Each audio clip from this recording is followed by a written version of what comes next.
Let's open in the Bible to the Gospel by Mark, chapter 4. We're going to be there for quite a while because this is the greatest story that Jesus ever told. It's also the only story Jesus told in parable form that he completely explained every detail of it. And I'm so glad he did because it's the most important story to understand because it's all about our hearts. Now, you all know, as was mentioned, we had the 3 tornadic days. And so I had an inordinate amount of time listening to the radio, right? Wanted to know, where it was going to hit. In fact, we even went after one of them. I loaded all the kids in the car. When I heard it was going east, we came from the west. And we actually got to see the one that was during the daytime. It was so exciting. The kids, everyone was pointing. And we went down 51st Street till it ends. 51st Street ends, it just turns into mud. And it was right there that we saw that. And I thought, our first tornado. But did you know, while we were listening to all that, do you know what all the ads are on the radio these days? Are you noticing? They're about heart doctors. Have you noticed that? We have a better heart clinic. No, we have a better heart clinic because we can cover your kidneys and your heart. And it was just, I thought, are we having a run on heart disease in Tulsa? It's just like every other ad. And then I thought, well, that's the number one killer, right? Heart disease. And so everybody's concerned about what? Their 80-year warranted submersible pump that's right here. Well, Jesus talks about the heart in the 4th chapter of Mark, but it's not the 80-year rated submersible pump that you can go to all these wonderful new heart hospitals opening up. It's the one that's immortal, the one that's eternal, the one that's going to determine where you and I exist eternally. The decisions of our heart, of our soul, of our spirit, of our immaterial, eternal person. Well, that's what Mark 4 is all about. The supreme doctor of the human heart lets us in for the first and only time on one of his 35 parables. And he lets us in and does a complete, through this parable, heart checkup. Now, I thought about that. Mark 4 and, of course, the parallels in Matthew and Luke are an incredible treasure. Because you and I get to come before the doctor of the soul, the doctor creator of the human body. And he looks at us and looks at our eternal part and says, could I examine that? Let me tell you, by what I say, you know the condition of your heart. And you should know this and do something about it, is what he's saying. And that's what I hope we learn. Well, let's look at verse 1. We're going to read it in a moment. But this is, first of all, the scene. Now, remember, every time we study the Bible, there's a scene. There's an event that is picked out of the countless events of the life of Christ. And this event, the setting, the scene that the author, God the Holy Spirit, has chosen. Last time we saw, this is the longest recorded day.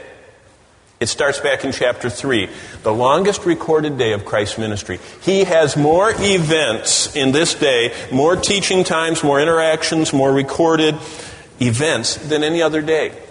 He starts on one side of the Sea of Galilee, he makes his way around, then he crosses the Sea of Galilee, then he goes over and does a bunch of stuff there, and the big demoniac of Gadara, and then he comes back. It's all in one day. It's amazing what's going on. The day had a hard start. You remember his family fallout in chapter 3? They said, you're off your rocker and need a little help. They actually came to arrest him, we saw in chapter 3. Then the official rejection, the delegation from Jerusalem, they almost say that he should go back to hell because they said, you're from the devil. So they're really not very excited about his ministry, and that was earlier in the day. But now he's where he loves to be in chapter 4, verse 1. Jesus loved to be before a group of people that had open hearts, open minds, as he puts it, open ears to hear what he was saying. And he loved to interact with them. He liked to get their attention. And then when he had their attention, he liked to slip in some eternal truth and have them think about that. And that's what he does. In fact, he gives a short story, and short is no exaggeration. It's only 99 words. Now try and go to English composition and turn in a short story of 99 words and see what they give you as a grade, right? Most of us can hardly say anything. I'm already in the thousands of words this morning. And Jesus says it all in 99 words in the Greek text. In the English, it comes out to 132. But in the Greek text, 99 words, he said it all. And there they are listening to him. And Jesus starts out by saying, look.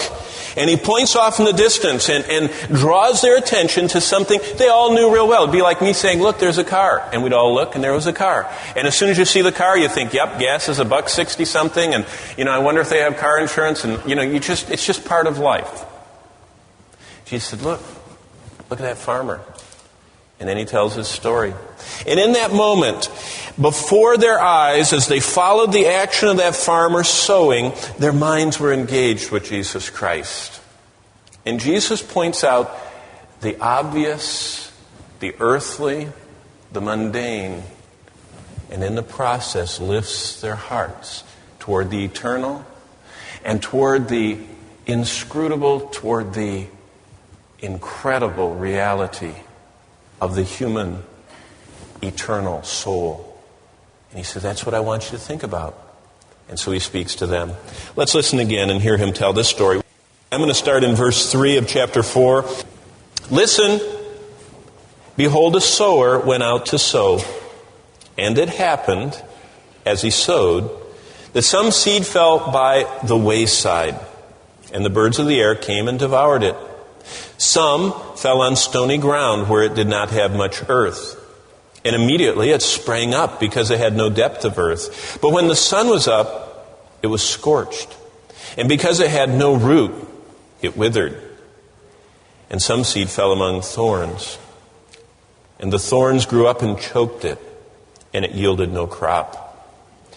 But other seed fell on good ground and yielded a crop that sprang up, increased, and produced, some 30-fold, some 60, some 100.